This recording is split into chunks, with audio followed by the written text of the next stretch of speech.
and welcome to this Car Pod. I'm Filippo. I'm Nick. Kennan's out today. We got a lot to cover. Let's start with the big news story. Our Euro road trip is live. Folks, if you haven't seen, we did a road trip where we took our cars to Paris, California. Yeah.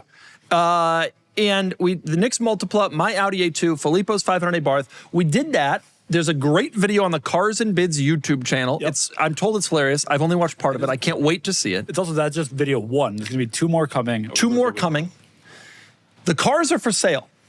Indeed. I find it interesting that we're selling the cars prior to all of the videos going live. Like the auctions will end and then people will buy the cars, but then later there may be videos that the people... All the videos come out while the auctions are still live. It's a 10-day auction, a special treat for us Cars and Bids insiders. We're really milking the system here. I'm a little bit anxious about the fact that both the Multipla and the A2 are at 6,969, which is obviously a joke bid, but I believe that is their value, if not more than their value. Whoever put that bid in is going to regret it because he or she will end up with the cars. I'm going to throw out there. We spent it's $8,000 on the Multipla now. We're good. Oh, hey! Winner! Now we are at And it's sold. That is for sure. No, they got a ways to go. We paid more than that for each. Nick and I have some sort... Yeah, we paid more than that. We radically overpaid for both of these cars so we could do a Euro road trip with them. Oh, that's an interesting point. And it's great. Go watch it, even though I myself have not. By the time you've seen this, I will have watched it. I saw it for the first time this morning when it went live. Oh, so good. Super happy with how it came out. I saw the first 10 minutes. It was really funny. We were all a little silly and out there. I'm getting dragged in the comments, rightfully so, for being a typical American. What they don't know is that then in the next video, you're going drag racing. What they also don't know is Je m'appelle Nicolas Ronchon. Nope. Like, nope. I'm French. Move on. Eurocar road trip. Go watch it. The Cars and Bids YouTube channel. We're going to talk more about it next week, but it's a great video series with great cars. Filippo's finally going to rid himself of his 500 Barth. Yep. Thank We're done. God. It's gone. And I'm so glad the A2 and the Multipla will also be gone. Same. The office will be rid of these vehicles. Sad. A lot fewer Italian vehicles once they're gone. Don't buy these cars, by the way. They're all bad. Definitely buy them, and also buy the Multipla. It's the best of the three. It is my favorite of the three. I knew my wife was like, Doug is going to talk down on your Multipla. Do not let him do it. And you know what? I forgot to talk to you before the pod, so I'm telling you now, the Multipla is a gem. It's the only one in the country, and it is worth at least 40, 50 grand. So here's the deal. So Filippo doesn't really care anymore, just wants his car gone. Yep. I didn't buy the A2. The company bought it, so I don't care what it sells for. I care. The only person who cares about the sale price of his car is Nick. And Nick and I have a bet going about what we think it's going to be. But I'm not going to share the bet because I don't want people to overbid. We don't promote betting markets here. Right. God knows, unless one of them sponsors. Speaking of which, then we're all over it. Hagerty did sponsor the series, which is really fantastic. Yeah. And they insure 2 of the cars, so they will be happy when they sell and they're potentially off the books. I don't know if we're allowed to talk about this. Sean's probably going to yell at me later, but I'm so glad we have Hagerty as a sponsor. Yeah, it's great. Like, I literally have been a Hagerty customer. I spend thousands of dollars with Hagerty every minute. And now you indirectly get some of that back. I don't get any of it back. I don't get a penny. I use all of your sponsors. If someone wants to give a free t-shirt like Dodge at Barrett Jackson, I have underwear from I think I have Chubbies I'm going to wear tonight in the hot tub. The next news story is sponsored by Nick Rochon's YouTube channel, which is Tesla is killing off the X. It's actually kind of a dystopian story because it's not Tesla that's killing off the S and the X. A robot has come to kill these cars. And honestly, that's what's happening. Tesla has literally what's happening. They need the production line capacity to build humanoid robots. Now, what they didn't say is that the Model S came out in 2012 and has received a single refresh in 2017 and has been the same. And the Model X came out in 2016 and hasn't really been refreshed ever. The Model S, they changed the front. That was the refresh. I'm sure they've said there have been other ones, but we all know there was one refresh. Yeah. We all agree there's one. The Model S, I believe, I haven't looked this up, but I really think it might be the oldest new car on sale. The Challenger is gone. The Charger is gone, the old bodies. Is the Chevy Express still on sale? The Macan came out after, so yeah. Is the Frontier... Chevy Express is technically dead, but... Is the Express still on sale or not? It's dead? What about the GMC Savannah? I believe they're both dead. I think you're right. You could still buy the Econoline chassis trucks, so maybe that is. But the Model S, though, was so far ahead of its time when it came out that it was able to have this long generation. Yep. Which is 15 years. Wow. However, it is gone. The X is gone. You know, a couple of interesting things about this. To me, the most interesting thing, like what killed them ultimately, was that they did the exact same products but cheaper. And I was making this point to Rivian yesterday. Like the R2 is Rivian's small SUV that's coming. Like an R1S, but littler. And ultimately, like the Model X, once the Y came out, the X was really only selling to people who absolutely needed the space. Yep, or one of the doors. Yeah. But 3-row SUVs are huge, bigger. Like, I think a revised Model X could do well. I think the Model S, maybe you let the big sedan market. My problem with the X and with the Rivians is that, like the Range Rover, you buy it looks totally different. Yeah. Like compared to a Velar or a Discovery or an Evoque, like the Range Rover looks like real. The X, it's hard to tell. A normal person can't tell the difference between a Y and an X. A normal person, we can. I agree, although like Audi is also famous for all their models looking very similar, just slightly different. The A8 shapes. is and how's that worked for them? The A6 and the A8 are both dead in the water. A lot of companies think having a similar design language is a good thing. A different packaging. You went 3 rows, you went 2 rows, you went big, you went medium, you went small. I think I'm surprised that they're discontinuing the SUV. The big sedan is not a surprise.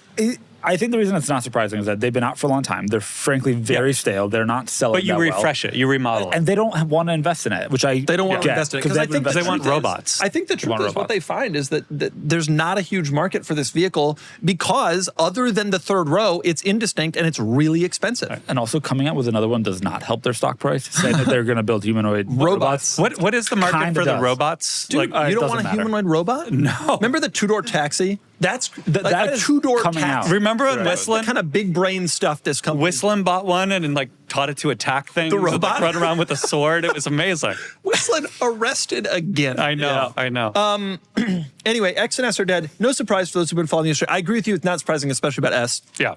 The big sedan market is slow. This car was a huge deal when it came out. I just recorded a video of the most impactful cars in the last 30 years. That's one of them. And I put that as number 1. Spoiler alert. Subscribe so you don't miss it. Don't you think that like... Yeah, 100%. That car changed the world. The Prius might be more, but you said 20 That was years? number 2. The 03. 20 years? The 03 Prius specifically. That car changed the absolute world, but Tesla now pares down. We have just the 3 and the Y. Also, are they investing that heavily in any product? I do wonder where their R&D dollars are going. The 3 came out, was refreshed. Will there be a next generation? They're kind of coming to the end of that timeline. They should have one in progress. Why do you think they're coming to that timeline? This car lasted, I mean, the 3 came out in 18, didn't it? So it was 6 years after. So they got 6 more years of the 3. It's hard for Tesla because their design language is this very specific thing. And they can't really deviate, and so it's like, where do we go from here? The tech is already what the tech is. Eventually, they'll need to redesign it, maybe, unless they're going to like an iPhone S where there's some small changes. Or maybe here's a counterpoint. Maybe Tesla just gives up on the car biz. Maybe they're like, we made our point, we're out. Just robotaxis. I know it's laughable to say this right now, but they've given, like, the self-driving thing is no longer class leading. The giant screen everybody has. They've given up their supercharger network to everybody else. They've got the charging ports and charging standard. Like, there's not really, maybe Tesla just quietly over the next 10 years just says, we killed it, we changed the world, now we're going to walk away and let everyone else handle it. Yeah, that's what companies with a $2.3 trillion market cap do. No, then you move on to humanoid robots. Oh, well, yeah, that's actually and AI. Yeah, that's the next frontier. SpaceX and XAI, which is the AI arm of X, I guess, are joining forces to become a single company. I just don't see what Tesla has anymore that is like that big of a deal. The Model Y was the best-selling car in the world last year. Okay, so they have the best-selling car in the world. But other than that, no, you get my point though. Yeah. Like the advantages, what Tesla for years had these massive advantages over all these other car companies. And like, they gotta innovate. And I get not wanting to, if they do want to continue in the car industry, not just do cybercabs. Yeah. Which they haven't really. We need to see like something real like I these wouldn't cars invest in these. I would reinvest in the next generation Model 3, next generation Model Y. Yeah, right. That's where the market segment is. Those are global cars that sell really well. Okay. It's still interesting to see these beloved cars canceled. And speaking of canceled, apparently Porsche is considering cutting their electric sports car entirely. This has been a crazy arc on this podcast. We're at episode 97. Yeah. The first episode's, the Boxster is going to go away. Then eventually the Boxster is gone. Yep. And then eventually, now they're thinking about maybe doing a plug-in hybrid or a gas one alongside an electric one. Now here we are. The electric one is dead. And by the way, Porsche's thinking about canceling it. It's dead. The news articles around it are basically there have been mounting costs to get the platform to where they want it to be and to get the car to where they want it to be. So I imagine they're pretty deep in production. And despite all these costs, it's still undesirable. Yeah. Like no matter how much money you spend on this thing, ain't nobody want it. Yep. Kind of like your shirt, honestly. What are apparently good for that price. They have been. We talked a month, 2 months ago about maybe there'll be a plug-in hybrid version. Adding that to this platform seems like it's been really difficult. They're just considering scrapping it entirely. Give us a flat 6. That's right. I mean, even like a Boxster has the Remox and all that for $1 million plus. Pininfarina, Batista. Nice. Although I did drive an Cyberster. Oh, yeah? Just like your granddaddy's old MG. Yeah. Yeah. The turn signals were big fan. Arrows. Yeah, they were. I'm not surprised by this at all. No. Bring back the flat 6. You could win all the enthusiasts back with a 983 that has a flat. Technically, the 718 was the 982. Yeah. You could bring them all back with a flat 6 and just say we're coming back, baby. Everybody would be into it. The Boxster doesn't surprise me as much, but you're saying all EVs, so like the Macan. No, just the mid-size sports car. Just the mid-engine sport. For what was formerly the mid-engine sports car. It is being rumored that they are getting rid of. Are EVs mid-engine? And they're naturally aspirated. No, but that's the thing. Everybody's all up on these NA cars. All the big old. Remember, the Model S Plaid is the fastest naturally aspirated. I have a real question. So, like, normally you define it by where it is relative to the axles, but the motors usually are on the axles or on the wheels. Yeah. Mid-engine? Front engine? Rear engine? I think at this point you would define it based on the weight distribution and like the feel. So they're all depends on the car because all the batteries are in the floor. The batteries in on the floor. Yeah, they're all mid-engine. In a way, mid-engine sports car. In a way, I think that as a result of that, electric lends itself kind of okay to a pretty good. The batteries they tend to be low, so they keep the center of gravity low, and they tend to be in the middle. Exceptional. Yeah, and instant torque. Yeah. Audi would not get their complaints about the weight being too far forward with the GP. No, there are benefits to it, and that Hyundai now shifts gears, which is great. All right, these are probably dead. Goodbye. Goodbye and good riddance. Nobody wanted them anyway. No, I legitimately did. You're the only one. I know. And you never would have spent the money on it. Without a singular doubt. Now it would have cost $90,000 after all the supplier issues. No doubt. Yeah. Next story. Speaking of dead, this surprises nobody, but the Lexus LC is dead. Shame. After one more year or something like that. This year, I don't know. This car could have been. This car is special. Yeah, could have been. This car is going to go down as special, and it will.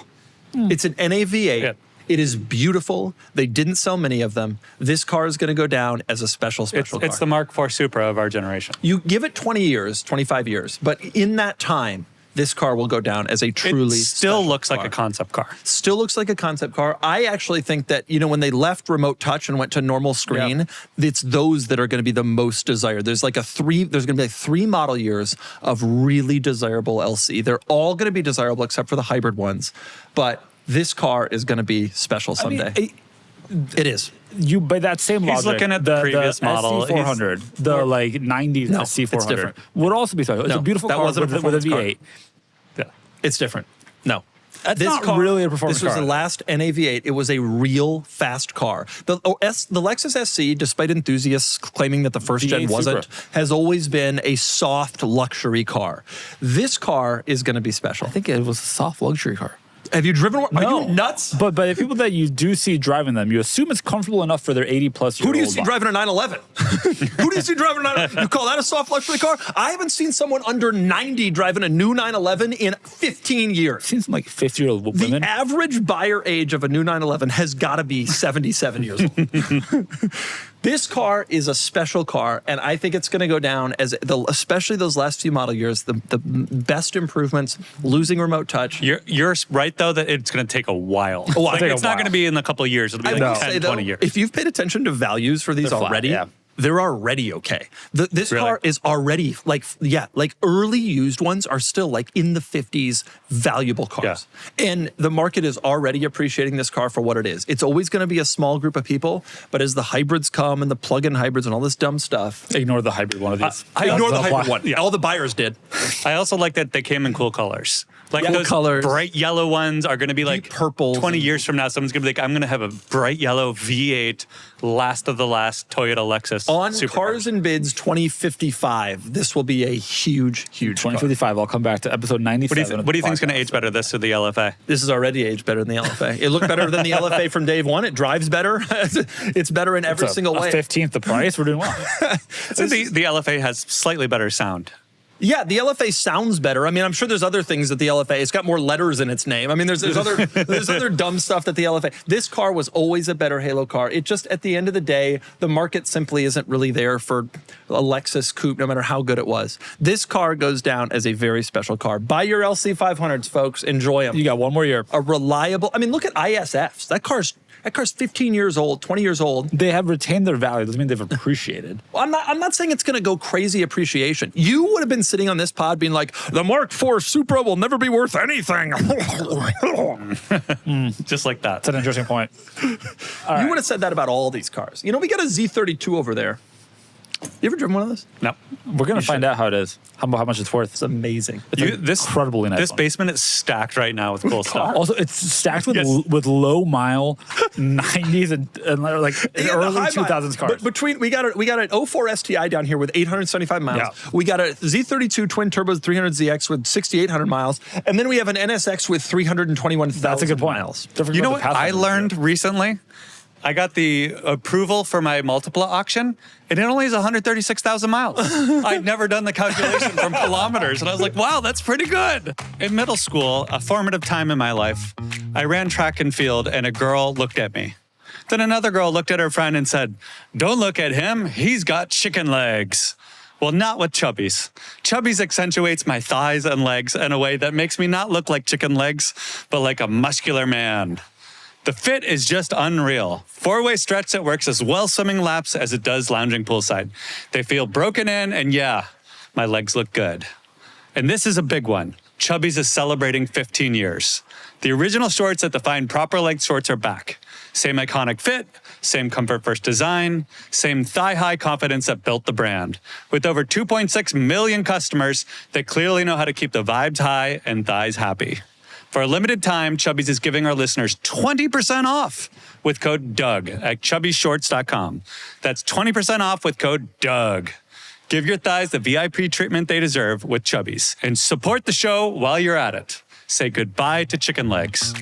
Chubbies.com. All right, move on to the next news story. I'm going to miss you, LC 500. New S-Class. It's been refreshed. New Yes. S-Class. Much like the Tesla Model S, it has undergone a lot of changes, as Ryan might argue. This is more changes than the Model S ever It had. looks really subtle at first, but literally everything is different. The steering wheel, there's more screens. Well, every fascia. specifically, the S-Class is finally getting the Hyperscreen, which had debuted in the EQS. Yeah, And I don't remember what the latest is on EQ, whether they're completely canceling it or roaring it back. They'll change tomorrow, whatever we say. But either way, the Hyperscreen has now made its way into the Also, S-Class. heated seatbelts. Heated seatbelts. The hood emblem is illuminated. There's a lot of good gimmicks, stuff. for lack of a better word, Yeah. but they've taken this car and this platform so far. There's really no room for improvement. Like they've won the race. They've climbed Kilimanjaro. It is Where do you go interesting. from here? I They're do- Alex Honnold climbing up that building in Taiwan. I do or think wherever about it this was. a lot. Like, you know, it's funny. Like, we've been talking about the death of the large luxury sedans. Acura RL, Jaguar XJ, Audi A8, like they're Lexus LS. They're all slowly. Yep. Not this one. The S-Class is more than a car, though. It's a brand. Yeah, It's right. like a whole Yeah. lifestyle. At one point, when I worked for Porsche, I remember the head of product planning told me BMW is known for the 3 Series, Mercedes is known for the S-Class. It's a little accurate. different now because the SUVs have come, but Mercedes is still like the S-Class. Yeah. And this, when all the other luxury sedans are dead, this will still be, you know, prevailing amongst them all. Do we like the new headlights? I think it looks great. Yeah, I agree. I think it looks nicely updated. I think it's attractive. Oddly, a lot of people online sort of were mixed on the reaction. Every single time a new car is shown for the first time, people online complain. I just thought it was every time without surprising. exception. I agree, but this is to me a pretty incremental difference. is. Like you have to have them right next to each other to tell the difference. So for people to be like, "Oh, it's awful," it's like it's barely noticeable. Barely noticeable, but I do think there will probably be minor. The current S-Class is one of the great cars that I have. It's amazing. And there's an E-Performance version with 850 horsepower, and 1,200 pound-feet of torque that's going to be 38 grand in 6 years. Yeah. It is such a great product range. It is such a great car. And now it's got heated seatbelts. And please buy one new so that Nick can buy it for 30 grand in 6 years. The heated seatbelts, by the way. So, heated armrests, heated steering wheel, heated seats. Panels. Normal. Heated seatbelts are new. Yep. They also have a safety benefit. Can you guess what it is? They keep you warm so that you do not freeze to death in your S-Class. Yeah. No, they keep you warm so you can remove your coat and outer layers, and so the seatbelt fits more snugly. The giant heating system in the car doesn't have that benefit, but the heated seat. Correct. I'm not joking. That was part of their PR. That's the kind of dumb crap that people repeat on Reddit in 20 years. Yep. No, it also did this. Yep. It's like those. Remember those taillights that were the horizontal stacked taillights on the 124s and stuff? They had those little cutouts supposedly to dissipate dirt. Yeah. People still repeat that. It has never made any sense. and by the way, Mercedes stopped doing it. So if they were so good at dissipating dirt, you think they would have kept it up? Right. Well, people are still like, no, it's there to dissipate dirt. Okay, move on to the next news story. The Acura RDX being canceled. You don't think this is a big news story? I think this is a massive news story. Huge news story. That's their only car in the hottest segment. What percentage of sales is the RDX? Acura sales. Acura sold last year the MDX, the ADX briefly, the TL. Okay, I didn't ask you to name the Acuras. 25%. But good job. Good job. 30%. 30% of Acura sales is the RDX, and they are canceling it and not returning. Wait, was that right? Yeah, they're not. It is also on the pod doc. So I'm, what a surprise! No one reads For that. the record, it is not. But it cut this part out. I will not have my integrity questioned. Integra is the Acura you forgot, by the way. Yeah. 30%. 30% of Acura sales last year were the RDX. They're canceling. Now, they're bringing it back in 28 as a hybrid. But I thought this was interesting. Can you imagine Lexus or Mercedes being like, we'll be back in 2 years with the S-Class. We'll be back in 2 years with the RX. Subaru, we'll be back in 2 years with the Outback. I think that this, even though it's a minor thing, is kind of an illustration of how Honda views Acura and the level of investment and interest they have in continuing this brand. And they claim they have enough inventory to sell through the end of this year, and then they're going to take a little break. Also. And then, I know. And then they're going to come out with the new one. And it's like, you don't have a small mid-sized crossover. Like, this is it. Also, you can just kind of slow down production. If you have enough inventory, nobody needs remember, to know. though, they're coming out, and I don't know exactly what's made in what factory, but they're coming out with a brand new mid-sized electric crossover. Are they? The RSX, remember? Which will be dead in the water. Which we've seen during Car Week last year. Yeah. Well, no one is going to buy that. Yep. And the theory is Acura's been in the press. Oh, we're canceling the RDX, but we're confident we're going to improve year over year in sales. Oh yeah, but the RSX, you're going to sell 6. The ADX is what's going to. I saw one on the road yesterday. I was shocked. You cannot get away with the RDX and the MDX are the core, and the concept that Honda feels that it's like okay to take a 2-year gap. I would be livid if I was an Acura dealer. Yes. Absolutely livid that this is happening. Yes. Remember when automakers would just extend the other product line to overlap? Yeah. The Malibu Classic. Malibu Classic. etc. Maybe we should have done that. I do wonder about whether we should start an Acura death watch. We've been critical of Honda on this podcast for being conservative with their vehicles. Yeah. And they have this great core product thing, and then they're afraid to invest outside that. It's starting to get to a point, though, where it's becoming detrimental. Like, they are literally leaving. It used to be like they don't want to try too much because they might lose money. Now they're literally leaving stuff on the table. And if they don't think Acura is a viable brand, this is how you signal it. Agreed. It's insane to cancel your largest segment car at the 30% of your volume. 30% of your volume. MDX probably another 30, 40%. But it feels like killing it would be too assertive a decision by Honda. Everyone's counter to that. Time off. Yeah. I know this is not a major news story. The RDX is not really an enthusiast car, but it does speak to me again about Honda's being too conservative, and again about whether the Acura brand really truly lasts. I didn't realize Acura is only selling about 140,000 cars a year. It's really not a strong brand. What's odd though is compared to the Nissan and Infiniti situation, Honda's brand is incredibly strong. Yeah. And I still think for normies, Acura's brand is really strong because it's a deviant or variation of Honda. And Honda has so much love for its dependability. I truly think if Honda really invested hard in Acura, they could have a pretty Honestly, I don't brand. even think they need to work that hard at it. No, just take the Honda products and badge engineer them. Like, it's fine. I want an Acura Pilot. My wife would drive that. The MDX exists. Yeah, that is the MDX. Okay. Well, then we'll look at that. They need more product. Take note. It's a good-looking car. They need more looks product for sure. And they've had some false starts thinking, oh, the Integra is going to work. Oh, this and that. They definitely just need to be in more segments with SUVs. And I think that they're having trouble.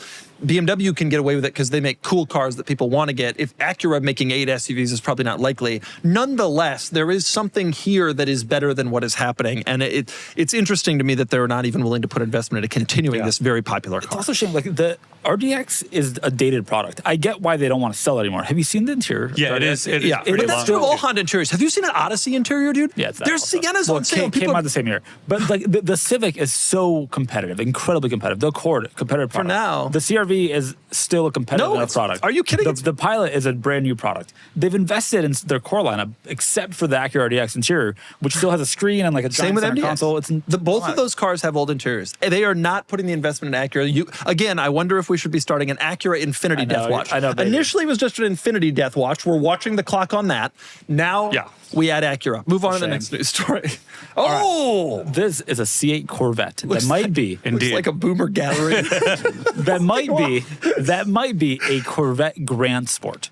In Admiral Blue, which was the color of the C4 Grand Sport, with the same stripes. Well, the stripe on the C4 was in the front, but okay. Okay, but you got to make it look okay for the car. Apparently, there's going to be a Grand Sport coming for the 2027 model year. Okay. There's somebody saw it doing some testing. And there's talk that it will have a new LS. Correct. There's talk that it will have a new naturally aspirated 6.7 liter LS6 is what apparently they're calling it. We've already had an LS6. You think they're going to bring back the LS6? There'll be another. I don't know. Who knows? Their updated LS, which will be called the LS6, apparently. 409 cubic inches. They expect about 550 horsepower. So like between the current regular Stingray and the E-Ray. You know, the C8, don't look now, but the C8 has been on sale for 6 years. And General Motors, who we've been a little critical of from time to time, has done an amazing job of keeping this car relevant. They have. Yeah. The ZR1X, there's still people clamoring, knocking down my door, trying to get a ZR1X video. Then there's going to come out with another version of it, which, by the way, Grand Sport was always kind of an end-of-the-line car, so you kind of wonder. Yeah, C7 Grand Sport was at the end, too. C4. But, man, the C8 still feels like hot. Yep. Like, still. Yep. It truly does. It still is competitive in the segment also. Yeah. Admiral Blue, very compelling car to this day. Yes. Like 100%. really good to drive even 6 years later. Yep. Also, they're getting they've retained value by Corvette standard, but they're getting a little more. What are they selling? Pull up some C8s. We sell some C8s lately. We sold some C8s. What do we got? What are they selling for? We've tried to sell some C8s. Okay, 59 for a 20 with 19,000 miles. 60. I mean, that was modified. Here's an unmodified convertible with for low miles. 60. Coupes in the 50s. 60 honestly is holding its value pretty damn well for a 6-year-old. I mean, what were C7s doing in 20? I mean, for context, this 2024 had an 81 sticker now in the mid 50s or something else. That's pretty solid. I'm into the C8 still. I've loved it since the day it came out. You know what? I'm going to say something controversial. I don't even think it looks bad. I think it looks good. And soon there'll be a new engine and a new color. I don't know. And the Grand Sport's also cool just because I feel like to some ways appeals to the younger audience. Like we all played video games with the C4 Grand Sport. Like I'm excited for this. Like, and I'm not your typical Corvette buyer. Man, what if they did a manual? That'd be so cool. Can I just say the E-Ray is an appealing vehicle. E-Ray's appealing. Yeah, the market does not agree. Market hates it. No surprise. But it's an appealing vehicle. The performance numbers on E-Ray are unbelievable. And also, personally, I think it might be the best looking. Yeah. It's just like a very simple, clean look that like the Z06 is obviously more exciting and desirable as a car, but you start adding stuff that really kind of detracts from the E-Ray is nice. Also electric motor. And the Grand Sport is supposed to be like more like a 911R, right? Like the driver focus. It was more. It's always been more or like Carrera T, maybe like it's a stripped driver down. focused without kind of necessarily some of the crazy power. I call it GTS. Is probably where it would land in the 911. It feels very expert. Porsche equivalent in terms of like they're really developing from just the 911 to like a full lineup of special vehicles and all of which are desirable. And the Porsche or the Corvette people are the same way as the Porsche people about options and stickers and are apparently willing to pay huge money. I mean, the 01 and 01X are like real money cars. Also insane performance. Insane. Excited for this if it happens. Weeknights in my house are chaos. Juggling work, dog walks, activities, maybe a workout if I'm lucky. And then suddenly it's 6:30 and my wife is asking what's for dinner. That's why we've been using EveryPlate. It takes the thinking, the arguing, and the grocery store sticker shock completely out of weeknight cooking. The ingredients show up pre-portioned, the recipes are simple, and dinner's on the table in about 30 minutes without turning the kitchen into a disaster zone. And the menu is way better than you'd expect for the price. Stuff like crispy buffalo ranch chicken, caramelized onion smash burgers, plus more chicken dishes, more veggie-forward options, and tons of global flavors. They've got over 35 choices every week, so you're not stuck rotating the same 3 meals. And the best part is the cost.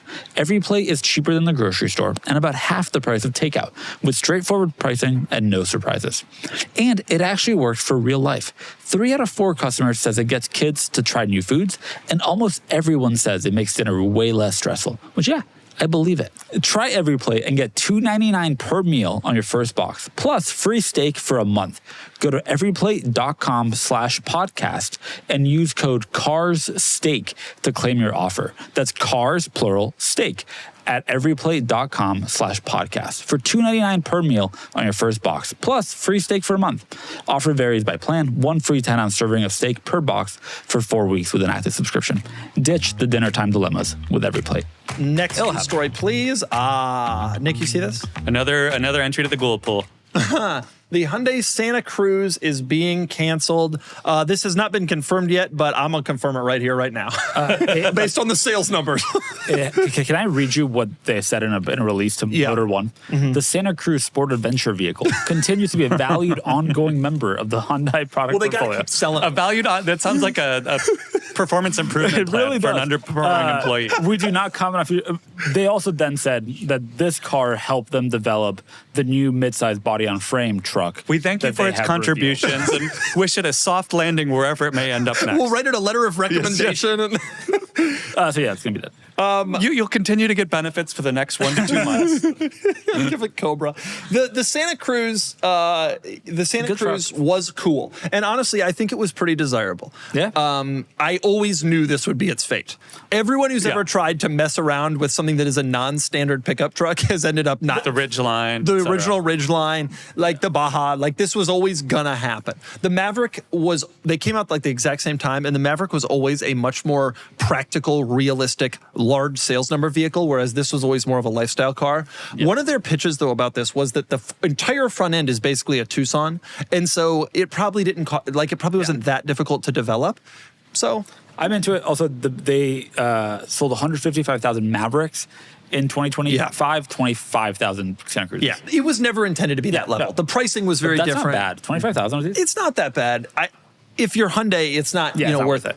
Also, and they're coming out with a body-on-frame midsize. Ultimately, the big news is that Hyundai is canceling this to make way for, much like the original Hyundai Genesis kind of made way for the Genesis brand. Like there's always, with the Koreans, there always seems to be like a little toe dip into the pool before they like cannonball it. Could have gone. I'm so glad Nick didn't say that. It would have ended up unairable. It's true though. Like they've done this in a lot. There's been a lot of ways that this has happened, right? Like the big Genesis, and then there was the G9, and then it became a brand. The Hyundai Veracruz, and then they came out with the Palisade. Like there's all these like, we're going to try this and see how it goes, and then we're going to try to do it actually like big. And the next one will be the thing. You know what? The only brand that I think did this well, the Ford Explorer Sport Track. Yeah. It was kind of like a. Which they followed up with what? Well, it saw didn't, two generations. I thought that car was cool. It was desirable. It was like compelling. It was hot. At the time, it was hot. The Avalanches probably exist because of it. The Avalanche definitely exists because of it. That whole segment was spawned at that time, and the Sport Track started it all. However, I would argue that eventually it had the same fate, which was like,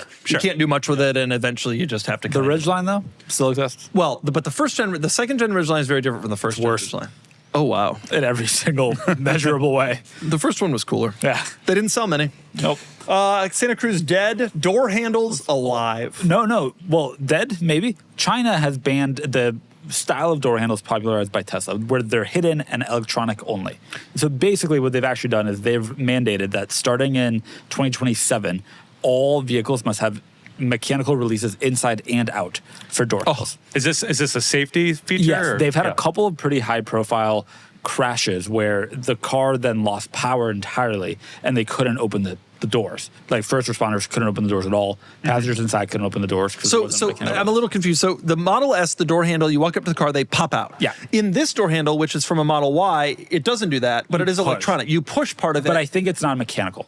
Yeah, it's definitely electronic. So if there would need to be like a mechanical override, you pull it further and then which is, by the way, how some work on that. Automakers have been going crazy experimenting with all sorts of different door handle technology, in part because shaving the door handle, which essentially is what this does, is an aero benefit. And by having this be a thing, I wonder what effect that will have on future door handles. If Probably truly some. If we go back to normal door handles again. I mean, you can still have them be mostly hidden or like have a little bit of a spot where you can grab it, or some third or second door handle that allows for that. Yeah. I get it from a safety perspective. There's also been some high-profile ones in the U.S. Yep. And I wouldn't be shocked if the U.S. follows suit in their own way. I'm going to tell you one thing. You know what car had electronic door handles first? C6 Corvette. Maybe the C5.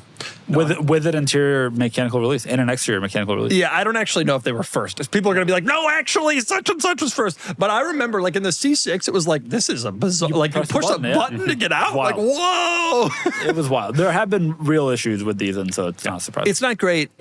Tesla, interestingly, in the front doors, does have a mechanical release. In the rear doors, does not have a mechanical release.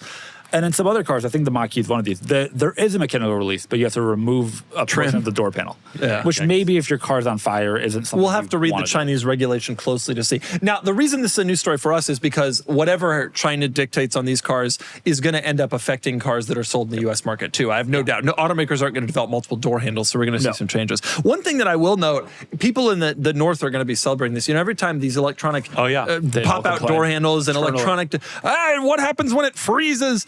I mock them, but actually it's a good point. I will say, in China, 60% of the top 100 selling models have door handles that would be impacted. I'm not surprised. It's like the hot thing, and basically every car. Rivians are like this. Lucids are like this. You know what's not like this is the Kia K4 hatchback, which looks good. We get that over there. All right, next. Hellcat Durango. Hellcat Durango lawsuit is dead. I read the whole thing. It was great stuff. Back in 20, they come out with the Hellcat Durango, which, by the way, I still think is probably my favorite Hellcat car. I'm obsessed. Yes, it's so cool. 100%. Like, what the hell was that about? I remember when you reviewed it in like Charlotte or something. Yeah. Amazing situation, obviously. I come out with the car, and apparently there was advertising that said it was going to be limited edition. It was the last call model. Implied that it would only be 3,000 units. Subtly hinted, last call. So people bought the car, paid over sticker because they thought it was going to be a super limited thing. Obviously, what ended up happening is they sold more of them, which I think is crazy on its face to begin with. That they sold more of them, or there was a lawsuit? That they continued selling them. I can't believe people bought them. I can't believe they came out with them. I'm thrilled it exists. So the lawsuit, the owners sued Dodge saying, hey, wait a minute, you said you'd have a limited car. The judge rejected. The case was dismissed entirely because the plaintiffs failed to show that the automaker intended to break the promise at the time the original statements were made. Boy. If only I could get that to work with my children. Hey, listen, I know I lied to you, but I didn't intend. When I first said it, I thought it was going to happen. It is kind of interesting. Basically, they didn't plan to make another one, but you have to allow the manufacturer to change their mind. But to Tim Kuniskis, who's now again in charge of Dodge, said, the 2021 Dodge Durango is a single model year run, ensuring it will be a special sought-after performance SUV. You've only got one shot to buy one. So I get the anger. How does the automaker get away with this? It's stupid. I get the anger. Now, That does sound like a used car salesman pushing it hard. Then, we're going to do many more model years. I will say, to Tim Kuniskis' credit, the 21 model year was just a single model year run. Yeah. But then they also did a 22. What he didn't They skipped say, a year, right? Yeah, I think they did. What he didn't say was there was also going to be a 22, 23, 24, 25, and 26. But that 20, which, by the way, they were also single model year runs. Can we be clear You only had about this? one chance to buy a 24 Durango Hellcat. I'm going to come to Tim Kuniskis' defense. That's crazy. He thought at the time that there was no world that the federal administration would allow him to sell this incredibly poor economy, high emission vehicle for longer than they did. Sitting there, he's thinking, Yeah. not only It's a is safe bet. not only is Biden going to kill this car, but there is no way that anyone is even going to buy it. Right, they're gonna want the Dodge Wagoneer S or the Jeep Wagoneer S, and then they didn't. Anyway, the other can't part of the story is, do you feel bad for the people that were trying to speculate and make money off of a Durango? Like, of course that didn't work out well for you. What did you expect? You know what? That's a fair point. You know what the irony is? I bet eventually it will work out. Like, I look at some of these super high performance limited edition. I mean, not like the stock market, but you look at sort of the GMC Typhoon type cars where these super limited edition, which this, even though they made it for many more model years, will remain a limited car. I'm looking at Trackhawk prices. We just had a Durango Hellcat sell on the site the other day for $55 With mods and miles. Yeah, Yep. mods and miles. Yep. I did not intentionally call a different site. Like, there's still they're money, gone. and I bet you that if you truly were speculating and you parked it and you did no miles like people did with their Demons, what have you done? Just keep going. It's updating a Slack. As it requires hourly. Pull up that for no one. reason. Yeah, but just, I mean, That's such a if you cool were car. advising someone to say, become a car flipper, here's a good asset for you to invest in, Dodge Durango. I mean, unless- just like, it is the worst advice you could have. The Like, only one get a you should do. C8, get something like a Durango. Don't forget about the one that you should flip. That's right. Like, it's not illegal The to be stupid. SD360. this was a flipper car. That was, and the dude made $1.5 Because I reviewed it the second time. That does great wheels. Sorry for you Durango owners. I totally feel your pain. But the good news is you have a Durango Hellcat in your garage. that is pretty good consolation price. Yes. All right, next news story. I can't believe we're still doing the news. Toyota has teased a 3-row. Nobody cares about it. It might be a minivan, but it also might be an electric Highlander. What are we saying minivan? We think it's got Something about the door says minivan to me, but they are it pretty is long. it is almost certainly an electric Highlander electric Highlander is a big deal. or a Highlander replacement generally. Electric Highlander would be a big deal. I thought Toyota wasn't investing in electric. I guess we'll find But they out. have the BZ. It might just be a normal Highlander. Well, what is Nobody the knows. gear lever? Does the gear lever show? Is it a hybrid or electric? It doesn't seem to show. have a gear lever, does it? Right. That's or saying, that could be the gear lever in the that's middle. saying EV to me. A redesigned Sienna would be nice. It's not an old product. I just don't think it looks nice. Yeah, and so I'm Sienna really doesn't look supportive. good, but it's the best one by Yeah. far. All right, that's the story. 3-row Toyota coming, maybe. By the way, I want to say, because before I move to the next story, I can't believe we still have more news. I know, incredibly, we have one more. Nissan today was at NADA, which is a large dealer thing, and they showed apparently pictures of the new Xterra. Okay. I've been trying to find least pictures of the new Xterra, so maybe we'll talk about it next week. New Xterra coming. Nissan was also talking a big game about growing 50% in sales volume. They're planning on not 50% next year, but they do have pretty ambitious growth rates. You get down to here. Good luck. 50% growth isn't that hard Yeah, to I do. guess that's true. And by the way, new Xterra, you and me could make one in our garage. You take a Frontier, you paper mache a body onto it. This is not difficult. It's like what they did with the Santa Cruz. Yep. And they've been selling 25,000 a year. The opposite. They did the opposite. Final all right. news story, Ford is doing something with the Chinese. Okay, I want to move on to the Talk Cars. I'm okay with that. That's fine. I want to move on to the Talk Cars segment, which is brought to you by Nick's YouTube channel. Nick Roshan. Is that what it is, or is it Crazy Nick? Crazy Nick, Should we be. call him. Nick Roshan. He's got an SLR, folks. Come on. Subscribe. And the SLR broke down. It did, although it works again. We're staying. Don't tell them that. Make them go to the No. video. The SLR broke down. What's going to happen next? I'm gonna click to lose. find out. I'm gonna lose my YouTube channel. If you're bidding on cars and bids, whether it's a pristine 90s icon like the Fiat Multipla, a high horsepower resto mod, or a manual swap Lamborghini Murcielago, you already know these aren't just used cars. They're pieces of automotive culture. And that's exactly why regular car insurance just doesn't cut it. That's why Hagerty is the official insurance provider of cars and bids. And they insure all of my fun cars too. They're enthusiasts who happen to sell insurance, and they actually understand what makes these cars special. Hagerty offers guaranteed value coverage, which means you can agree on your car's value up front. If there's a total loss, that's exactly what you get. No depreciation, no arguing, no guessing games. They also make claims painless. Their adjusters know classic and collector cars, so you can choose your own specialty shop or even get paid to do the work yourself. And unlike standard policies, Hagerty understands these cars are meant to be driven, whether that's a weekend cruise, a cars and coffee run, or a road trip for ice cream, without restrictive mileage limits. If you're mid-build, they've got you covered too. Hagerty's vehicle under construction coverage automatically increases your insured value by 10% every quarter, so your policy keeps up with your progress. Plus, you get the Hagerty Drivers Club with roadside assistance, including flatbeds, valuation tools, and their award-winning magazine. I personally have used that flatbed roadside assistance many times with my Bentley Arnage, and I can tell you that alone was a game changer. So when you win your next auction, protect it the right way. Visit Hagerty.com for a quote today.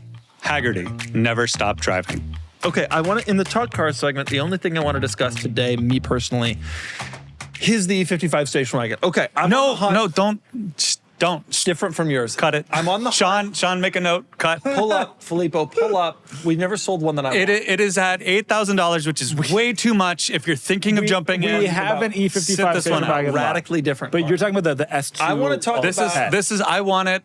No one else bid. You've never sold one. No, that but I I'll want. pull up this. No. Close enough. I want this body. Yeah.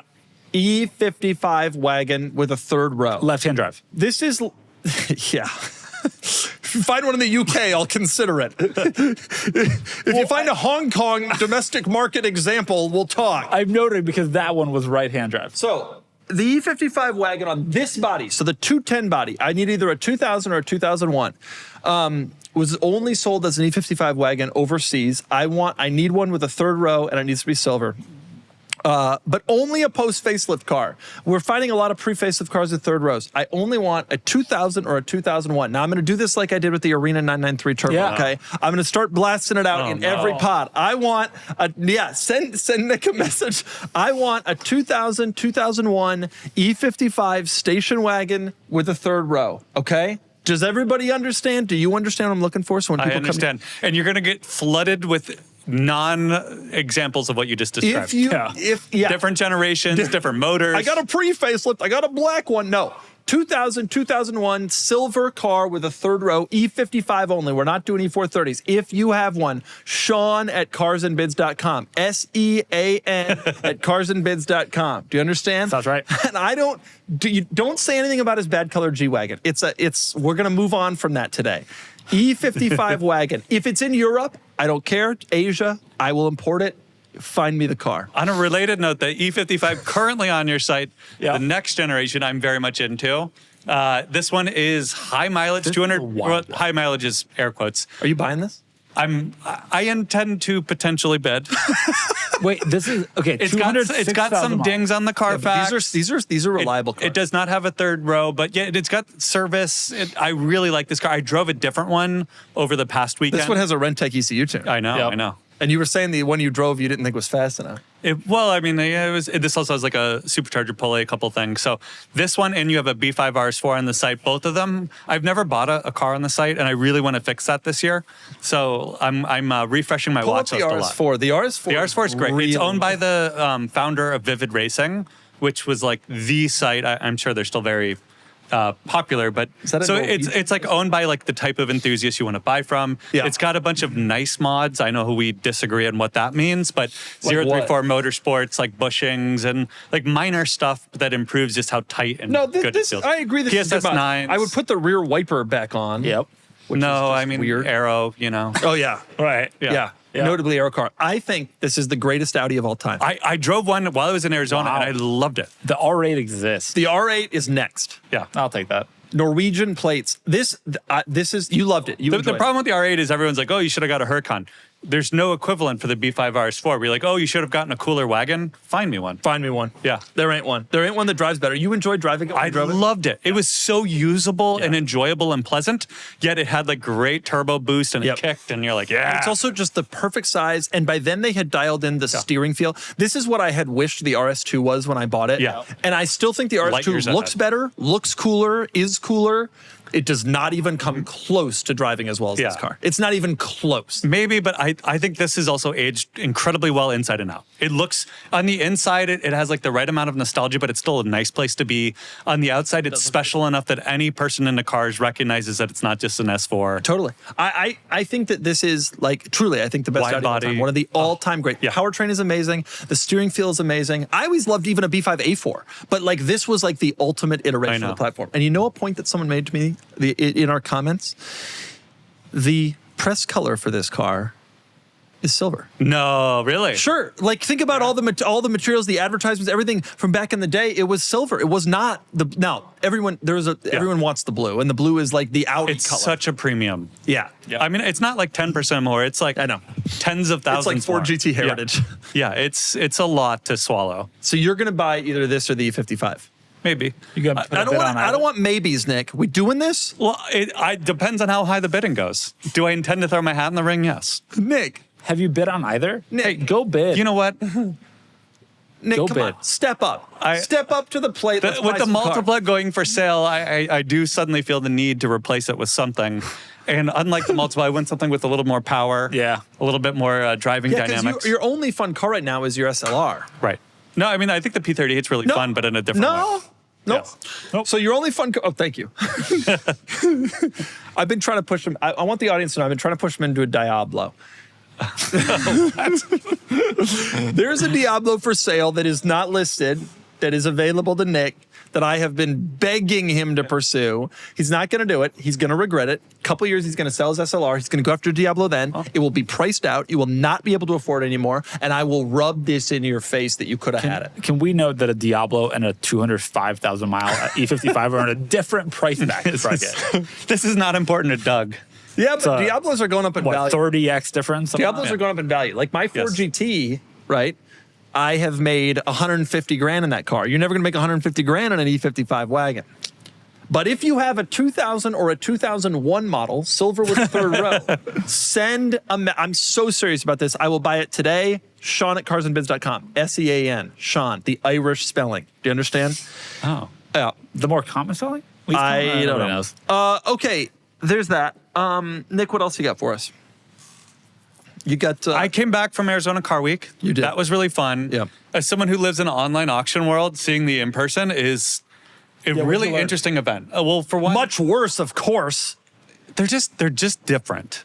Like it's not like online and offline versions of the same thing. Like it's just totally the way. First of all, it's really fast, right? Like you've got seconds to make decisions. Like I wish you had a minute between each bid to like think about it, the energy of the room, but then also like.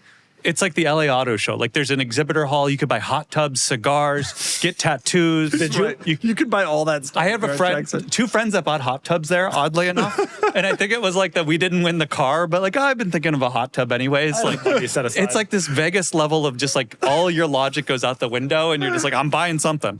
Yeah, I agree. Yeah. I totally agree. I love our site, and I think there's actually benefits for both buyer and seller on our a platform such as ours. However, there is something fun about the electric feel of being in the room at a physical auction. Sometimes that leads to interesting results that people later regret. Yeah, buyers and sellers, to be honest. I think having the real time to like really think through the car can be significantly beneficial. But it's fun. Yeah. It's more fun. It's more of a spectacle. There was, without naming names, a handful of cars that I saw that were bought on either Cars and Bids or Bring the Trailer, sold at Bear Jackson for less than they pay. You know what I mean? Like, it can go either direction. It's not that one is better or worse necessarily. It depends on the car. But the experience of going to one was really fun. Certainly interesting to check out. Even if you're a huge fan of our platform, even if you work for our platform, even if you like the Bring the Trailer, it's worth spending time going to online. The other thing that I'll get on your soapbox as a non-Cars and Bids employee that I can say that you all maybe can't. People complain about buyer's fees on Cars and Bids or Bring the Trailer. It was $500 to register just to register to bid for the privilege of there. Then I had to show proof of funds, including or take out a loan in order to be approved to bid up to a certain amount. And I'll tell you, you make crazy Nick show proof of funds, you're going to run into some sketchy stuff. All right, here's one bank account, and here's another bank account. And if you add those two together, and then think about how much a credit line I have in this bank account. There's a buyer fee and a seller fee, both of which are 10 to 12%. Depending on that. So the 4 to 5%, or 5% is it? 5%. Yeah. I should know this. Cap 75%. Is a bargain. So complain all you want. This isn't something that the online auction houses made up. In fact, they do it way cheaper. Yeah, so much. It's insane. Huge benefit. It does factor in, for me, when I was thinking all those, I'm like, okay, immediately add at least 10%. Huge benefit to buyer and seller, honestly. Buyer obviously pays less, but seller gets more for the car on these platforms. Sometimes you will see results on the physical auctions this sold for way more than you saw it at Bring the Trailer Cars and Bids. Well, let's start playing with the numbers, right? Because there's a 10% buyer's fee, there's a 10% seller's fee. Those are factored in, right? How much more would the buyer have paid if there were no fees? Well, you'll never know because those guys make sure to get theirs. Whereas we democratize the platform. We're basically running a charity, a non-profit organization. Sure. Also, the table in the back of the room, less likely to bid on Cars and Bids. Yeah. That's another thing that happens at the physical auction. Obviously not accusing anybody in particular. The lampshade in the back places more bids than anybody else. The auctioneer also won't ding the rearview mirror as they're pulling off the stage. It's wild. So an F50 got purchased at one of the auctions, not during Car Week. It was RM. The person driving it out, who are just random people from the local civic society, something like that, hit it on a wall. Smashed it, like Doug did. I would want so much remediation. I would want an unbelievable amount of arbitration at that point, especially because it's all over Instagram. Okay, I want to move on now to you want to talk about something? The Abarth and the Multiple. Do we want to talk about how they're for sale? And you're desperate for people to buy them? Yeah, pretty much. I can't sell my own car. By the way, I want to be really clear. I've added a comment in my auction where I describe every single thing that I can think of that's wrong with the car, quite at length. Wait, go down. I want to see all 5 of them. The comment. All 5 of the things. No, all right. I have done the bare minimum. Oh wow, he's bragging about his Firehawks. I've done the bare minimum to maintain this car. I want to make that really clear. One time, one of the lights stopped working, and I let it sit for a year until Kenan borrowed it, and then he put a new fuse in. That's the level we're talking about. Man, this is a great. It's fun. It's toss space able. Oh, wow. And then it is easy to drive. That is embarrassing. But regardless, there's some smoke coming. This car has. I haven't seen that happen. There are no known issues. The car has smoke coming out of the tailpipe under acceleration. There is an oil leak in the driveway. No, maybe. The top flaps around in the wind. This sounds like something I would have ghostwritten for him. Did you get Tim Kaniskas to write this about the 21 Durango Hellcat? This is your one chance to buy this perfect car except for the oil leak. The other important thing here is... The oil leak I have not seen happen. I want to be clear. What do you mean you have not seen them happen? There was a shop note from the first time I got an oil change saying there was evidence of an oil leak in the oil in the tray or whatever. I have not. I've parked that car in my driveway for 3 years.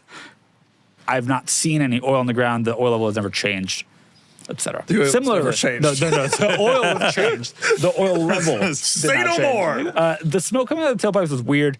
I had Kenneth and some other friends tell me this was happening, but Filippo, then we filmed the whole video where we drag raced Filippo, I'm going to be honest with you. Nothing happened. I don't want to get into the specifics in the car. It is already vastly higher than it deserves to be. Mr. Magoo sees nothing wrong with the car. We're good. At $5,100, someone is doing you a favor today on this car. Wholly agree. Okay, we got to move on to the market report, which is sponsored by the Nick YouTube channel. Yeah. The Nick YouTube channel. Can we actually, I want it to be sponsored by Nick on Cars and Bids. Please go follow my seller profile. Oh, you want to be like I'm number 5 and Filippo's number 4 on the leaderboard. Wait, go to the leaderboard. And I would really like to, you don't have to unfollow Filippo. No one's asking you to do that. But if you could please just follow me in addition to or instead of Filippo, that would help. I shouldn't try to type when there's a... Enhance. Okay, so go to the followers count on the far right. I've been stuck at number 5 for a while. Okay. 606 for 632.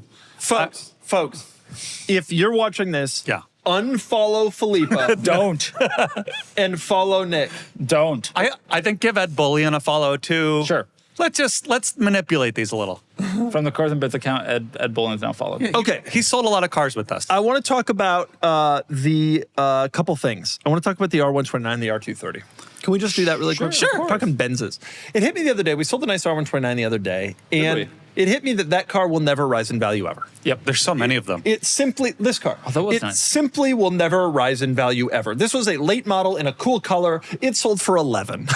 Yeah. That seems like the Because right this price. car will never rise in value. And same with the R230. I walked by an R230 on the street the other day, and there's people like, you walk by, people are like, oh, that's Yeah. It's a good looking car. Well, it's also an $8,000 car. Wow. That's an SL55 that sold for 14. That's a regular SL550 that sold for 11. With 45,000 miles. Neither of these cars will ever be worth anything in the history of time, but they're pretty good. Yeah. Like if you want a cool kind of show it off type Agreed. of car, A second home car, like it's perfect for something like that. they're also pretty reliable generally. Yeah. The 129 is a little bit more reliable. But they're both pretty stout cars. Yep. Buy one. Like Never, generally, you will not make any money. You will only lose money. But it's a pretty good value, I think. I don't think you'll lose money. You'll spend money. You're going on to spend it, money but- maintaining it, and you won't sell it for anything. So No, but you won't sell it for that much less. There's gotta no, be a I mean floor. the floor It's 10. The Apparently. cars are selling for 8, so like you can only lose so much on these things. I really think those cars are pretty cool for the number. I feel like everyone I know has gotten hit with some kind of scam lately. Fake shipping texts, account locked emails, or that one message that just feels slightly off, but somehow still tempting. The biggest red flag for me, anytime there's urgency mixed with money. If someone's rushing you, that's usually when mistakes happen. That's why security actually matters, and Cash App takes it seriously. Your security deserves to be a priority, and Cash App treats it that way. With Security Lock, Cash App requires a successful Face ID or biometric authentication to access your account. It's like your money is protected by your own personal bodyguard, even if your phone is lost or stolen. Plus, if you're about to send money to someone new and Cash App notices that something looks just a little bit off or that you might be falling for a scam, it will send you a warning before the money is sent to confirm that everything looks right. Turn on Security Lock in your Cash App settings today and pay attention to scam warnings to keep your money safe. You can learn more at cash.app/security. And for a limited time, new Cash App customers can earn $10 if they use code SECURE10 in their profile at sign up and send $5 to a friend within 14 days. Terms apply. Cash App is a financial services platform, not a bank. Banking services provided by Cash App's bank partners. Prepaid debit card issued by Sudden Bank, member FDIC. Discounts and promotions provided by Cash App, a Block Inc. brand. Visit cash.app/legal/podcast for full disclosures. You know I want that so bad. I want WRX that Type RX. so bad. Cool car. Early WRXs are so So cheap. cheap. And I think it's crazy. Go back to it. Let's talk about this for a second. They're so cheap, even though they are cool as hell. Yep. This car started the whole thing. Yep. What's the last Japanese car you've owned? I have a Sequoia right now. Like an enthusiast car. He has a Sequoia TRD Pro. Yes, right So the now. S-Cargo doesn't count. This doesn't count. Sequoia TRD Pro. Cargo must So be it. Japanese. Yeah. I had a 2013 Land Cruiser only. I sold sure. it 2 years ago. Does that count? I guess. Well, I mean, Sure. this I was thinking like a sporty vehicle. I don't. Skyline. I had a Skyline GTR back in Yeah. 2015. Yeah, that was- But since then, I've had a lot of different Japanese cars. think it's time. And a Korean car, and I bet that you don't distinguish. That was rude. Maybe true, but definitely rude. I think those Subarus. This is going to sell for more because it's a late production car. It's a Type RA. Yeah. Would you just click on the? No, car? I want to see what else we have. No, go back. Go back. Do some casual browsing in the middle of the pod. I think this is such a cool car. The mileage is unknown, but it seems pretty pretty low wear. It's not crazy modified. It only has Yeah. a few little things. I would take off the mud flaps day one. But these are cool cars. Early WRXs are cool cars in general, and I don't understand why these don't bring more money. Agreed. This car started the whole thing. The whole thing. Agreed. Should bring way more money. You want one? No. Why not? They do wagons. Have you ever seen the badging? It's this giant Wow. thing. That's stock. That's large. completely Wow. Yeah. But it says WRX 2 different places. That is not stuff. All right. That was added. Okay. That is how it was done. Wow. Nick, don't you want this car? Why don't you get this? They did a wagon. They did. It's a small wagon. It's not notable. You're not I do. Japanese car No, guy. I'm into these in You've particular. never had Japanese cars ever, have you? Have you I had ever? a TSX for a minute. A tip TSX like 15 years ago. Yeah, for 2 months. It's a good engine, though. What else? That's it. You've never had Japanese. I'm telling you, got to get a Z32. You got Yeah. a Z32. I would like to spend some time in that later. It's so good. Or a nice NSX. I still want a Pajero Evo. Okay, we have to move on to the questions because we're coming up at the end of this thing, and we have to move on to the questions. Oh my gosh. I thought we were making this 2 hours. The questions are brought to you by Cars and Bids, which is the finest whatever. You can take the rest. Yeah, that's right. you nailed it. Cars and Bids. It is the best place to buy a Multipla online in America. This is at 160. And I think it's got a little bit to go. This is we've been selling 17,000 selling NSXs for money. We've You been saw the selling gray them one? nice, this one, yeah. Pull up NSXs that we've sold. We'll go to the questions in a second. The last 4 NSXs, there was one automatic early car. But then ours with 320,000 miles. Oh, including Farrah's. Going Matt back. Farrah's, Wow. but that had 20,000 miles for 167. This is what, 60,000 miles for 121. You know what Real was the money. deal car, honestly, was this, because the blue is really rare and really beautiful and really sought after. And that car had some miles, so you could actually use it. Yep. And it didn't go for such crazy money. I mean, the one that's live now is going to go for ridiculous money, but it's super low miles. Do you think on OE wheels this would have done better? Yeah, I do think it would have done better on OE wheels. And I think that that's something that someone ought to do to it. This is going to do so well. By the way, we have a new NSX on the Yep. site too, which I also think is a really Which at special this car. point, cheaper. Yeah. Same price point, cheaper. Yeah. NA2s have eclipsed God, I love this car. NC1s. This car is so good to drive. You ever driven one of these? No. And I didn't get a chance to drive ours. You didn't drive ours? No. Because once we started getting ready for auction, once we filmed it, we don't. Have you ever driven any NSX? No. Oh, you're missing out. I mean, It's I moved really it from right there. Does that count? It's really nice. You know what else is nice, though, in this era? FDRX7. And, That is a really good car. and Z32. And then Mark IV. That's how I would rank them, by the way. If I had to rank them. RX-7 above the Z32? Yeah. Oh, FDRX7 is one of the great driving cars in automotive history. It's just also one of the most painful cars to own. Yeah. FDRX7, I might prefer the driving experience compared to the NSX. Wow. It weighs 2,000 pounds. It's like a Miata, but like factory built, more legit. Yeah. Like, it's like a more legit Miata. The rotary powertrain is amazing. It is super light. It handles incredibly well. It's just impossible for anybody to own. The Z32 eclipsing the Mark IV is interesting. From a driver's driving perspective only. That's the perspective that some of us care about as Well, driving enthusiasts. no, there's more to it than that.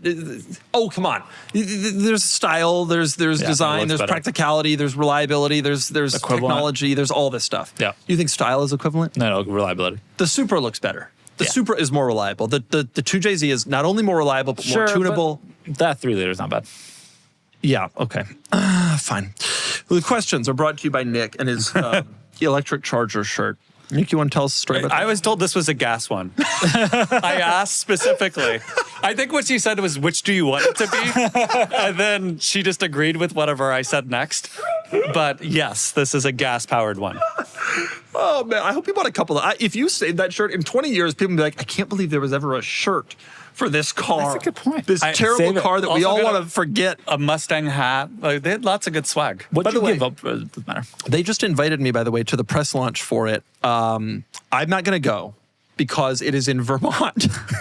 What? New Hampshire is right there. Much more of a New Hampshire It's car. a New Hampshire car for sure. Anyway, it's in Vermont. I'm not going, but you should go. Noted. Or you. You ever want to go to a press launch in Vermont? I think I'm busy that day. They're going to do it in the snow. Oh, that In would be Stowe. fun. They've I'm rented there. out some sort of snow thing for the 550, for the 4-door ones, the 550 horsepower and the 420 horsepower. Dodge, invite me. I'll be there. That looks like it's going to be a lot of fun. Unfortunately, it's 9 planes to get to Burlington, so I won't be going. Okay, questions. First question comes from Final. Oh, by the way, the questions this week were not good. They were not good. Shame. If you Shame wanna- you listeners.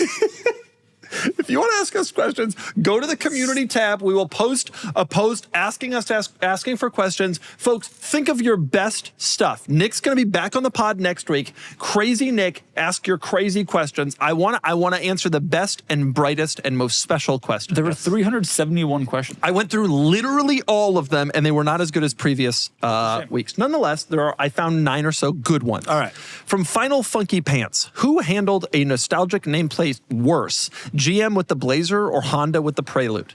I'm going to answer this, and then you guys can. The Honda Prelude is one of the worst abominations in the history of the automobile. It was absolutely horribly redone. It's a ridiculous car, underpowered, overpriced, not going to sell. The answer is the Blazer. No doubt about it. If we can only pick between those two, Well, what else would be you give me the Ford Thunderbird. No. The Boomer Thunderbird. Dude, pull up those portholes. The Boomer Thunderbird. I mean, that's what the Boomers wanted, dude. I posted my video review, kind of knocking it, and the comments were like, "You don't understand this car." They gave people what they wanted. Did they? Is that what we wanted? Like a 200 horsepower V8? It was 300, and that's what the Boomers who bought the car wanted. Were you going to spend 56 on a two-door Lincoln base? Okay. There's a lot of examples. I mean, it's not just that. Like, hit us with some more. I think those are probably the two worst. Oh, look at these windows. The porthole windows. That is a clean car. This You don't was like a this? complete commercial failure. They could not give them away. 10 grand on the secondary market. They're not really valuable. You know, I actually enjoyed driving it.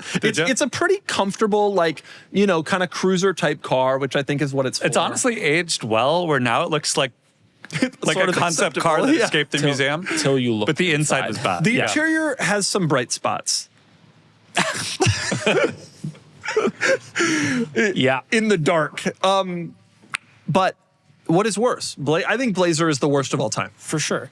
The Prelude, by the end of the run in 2002, was a dated product too. Like the nameplate had kind of lost its People don't luster. talk about the fact that 5th gen Prelude was not really particularly beloved even then. Now, over the years, we look back with rose-colored glasses and has become beloved. But like, I was there, and I remember people complaining even then that it was front-wheel drive and underpowered. Yeah, because it was. Now, these days, I think it's a pretty cool car. Click on that one. It is incredible. This is the JDM one. Good picture there. Soft one. It's incredibly cool. But like, I think the nameplate didn't have that much value at a certain point. The Blazer nameplate, though. Especially when value. Bronco and Wrangler and know. 4Runner are here selling hundreds of thousands of units a year. And GM looked at that and they're like, let's do a unibody crossover that only sells to rental fleets. To be fair, it is one of the most laughable mismanagements in the entire history of laughable mismanagement. This was the direct predecessor. Yeah, but that happens. Like the 4th gen Camaro wasn't amazing, that and then the one. 5th gen came out and it was incredible. Like that happens. Nameplates kind of die off. Yeah. The Mustang in 04, the New Edge, we were kind of wondering if the Mustang was gonna die completely. Yeah, sure. And then 05 shows up, one of the great redesigns in car history. Like they could have done that with the Blazer too. Also, this one looks kind of cool. Oh yeah, the ZR2 ZR2 does a low mile. It's a lot cooler than any of the trash they're making now. I give the Blazer some benefit of the doubt that I just think that they Do you know what we're the going to Blazer build that is? car anyways, and then they just slapped the wrong name on it. Like that's what they wasn't screwed up. a Is that good car. the Blazer should have been an off-road car? They could have still made what is the Blazer and just named it like some forgettable mid-size SUV. Yeah. Whatever. Yeah. Like it's just the nameplate. They GM screwed up. is so afraid of making off-road cars. They're like Honda, except the problem is their core products also are bad. So, but like the Trail Boss, like they won't just go and make a Raptor or make a Raptor R or whatever. Like or this. The Blazer. Like the market is so clearly demanding these vehicles, and they won't go do it. Yep. I also find it weird that ZR1 is a Corvette and ZR2. That's a really good point. ZR5. Here's a very interesting trivia. Do you remember what ZR5 was? No. ZR5 was a slightly off-road trim level of the last generation Chevy S10 with 4 doors. Type in, I bet we've sold one. Type in ZR5 and see if it pops up. Nope. Oh, what a shame. I saw one on the road the other day. Nope. Type in S10 ZR5. You remember the S-Dime, dude? Yeah. Oh yeah. That was it. It looked nice. They just Yeah, I sold do two recall of them. that. Yeah. The ZR5. Yep. You're thinking, where's the ZR3 and the ZR4? No. No, I don't think any such thing. What was the ZX5 was the Focus 5-door. And ZX3. Yeah. Okay, you don't have a nostalgic nameplate worse handled than Blazer? You're over here talking, but I don't hear you with one. I'd have to do a little more deep research. But The 500 they're out was there. handled beautifully. The Fiat 500. Yeah. I'm not saying that as the owner of one. I'm like truly Yeah. that was like a successful Yeah. rebrand. I The agree. Bronco really successful. Yeah, a lot of times they've done it well. Not that one, not the Blazer. The Challenger pretty good. I don't even think, relative to the decent. Blazer, I don't even think the Pro is that bad. Okay, next question from T. Barrett. If you had all the money in the world, which automaker would you pay to do a special one-off car, and what car would it be? Lemu. Oh, yeah. Lamborghini LMO 2.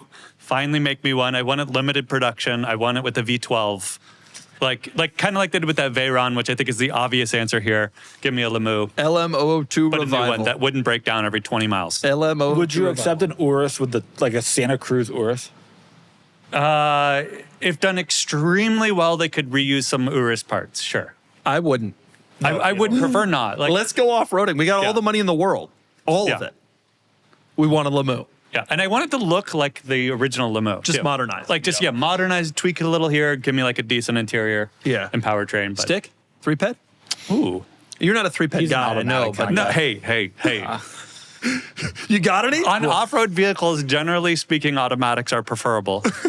And on your sports cars. So anyway, the only manual you have is a diesel And it's tall for sale. hatchback. It's for and you're sale. getting rid of it because you want out. Yep. He doesn't know how to drive it. For me, I'd probably LM002 would be high on my list. I would definitely want a modernized F40. I think would be really cool. Yeah. With a manual. Did Lewis stained Hamilton look. ever end up making one? There was talk about that, but then he raced poorly. I guess I didn't really. And now he's dating Kim Kardashian, and now allegedly. it's not happening. Yeah. So He's a what busy you got? man. Got nothing. You got nothing. Nothing. Great. That's not how my brain works. So some kind of like a car that should be a manual that isn't a manual, make that a manual wagon. Make that a manual obviously. wagon. Oh, Yeah. yeah. Shooting brake, recommissions. A C8 E-Ray manual wagon. Yeah, I mean, a long roof version of the C8 would be really cool, or a Cayman. I remember when they offered that, when they were going to offer that, like, Yeah. make your own Yeah, program. yeah, I had like talked about that, and nobody did anything. Those are all possibilities. Yep. Lemieux is a good one. Lemieux is a good one. the Read it. Veyron from last week's pod is kind of the, I don't know. I think that's probably the correct answer to the question. Can I propose a better looking Yeah, Toyota might be. Sienna? No, you can't. Okay, next question. You wasted your genie wish there. Next question from Quasi Brad. This question's for you guys. Oh. It's about me, but it's for you guys. Dear Doug, what do you think you'd be doing professionally if YouTube didn't pan out? Would you have gone back in the industry? Would you have done something else? What do you think I would be doing if YouTube hadn't have panned out? I think you would have been that guy that goes on Jeopardy and wins a couple times in a row. Yeah. Just a couple. Though. Yeah, and That's then- not really a career, though. I think the question is more like, Well, you would have had like kind of like a That's an mid-manager interesting role or point. something, but never been able to go past mid-manager because of your people skills. Like you would have told off your boss and like kind of just got stuck at some level. But you would have then gone on Jeopardy and everyone's like, wow, that guy's really smart. And then That's a fair and then we point. never would hear from you again. okay. I mean, Jeopardy, you win a few times, you win maybe 40 grand pre-tax. per episode. If you're doing well, you're in the 40s. You per would have gone episode. big in like the early 2000s on Jeopardy when that was like something. The early 2000s, Nick, You could have bought a I turned house. 12 in 2000. You could have bought a house.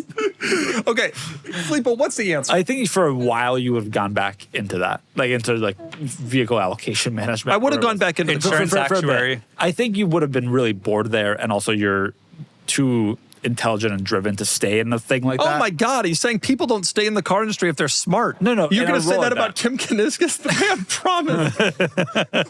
You're only... I don't know. I don't know the answer to that. I do think Jeopardy champion was a real pathway that you should have considered, and honestly, you should still. And probably about the same odds as making it big on YouTube. No, it's definitely higher odds of being Jeopardy champion, of which there have been thousands. But meanwhile, on YouTube, only me and Hoovie have ever made it big. Am I right? You guys are crushing it. I saw Hoovie No. 4 times at Barrett Jackson. Each time he had bought another car from the previous time. Oh, man. Dude was killing it. I'll tell you this, though. It's February. You know what that means. He's got to sell them all by Tax April time. 15th. Tax time here in the United States, April 15. You got to Of assume. course, surely he has to pay quarterly. Well, but he doesn't. That's one of his things. You got to assume that I'm going to get a text from Hoovie here in the next few weeks saying he's got to sell some stuff on Cars and Bids. Hoovie, just text us now. I've That done my Get started. part. I've done my That part. might mean that he gets to come back on this podcast because usually we pay him some honorarium and he comes to do a pod with us. I tried to buy him out of the. I guess I shouldn't out what car he got, but he got a car at Barrett Jackson that I was trying to buy him out of, but was unsuccessful. Why did you just buy it at Barrett Jackson, you nincompoop? Okay, I'm different sorry. It's question. the people skills. It's the people skills. Yes. That's why you're going to be a middle manager forever. Yeah, right. Okay, next question. This is another one about me that you guys can answer sure. from Ramtin_. Hey, Doug, yeah, you've mentioned you prefer reviewing cars locally due to family and logistics. Yeah, I do prefer it. Most people prefer convenience over inconvenience. Yes. Filippo's laughing because it's not even not a there's no preference anymore. preference. It's an only.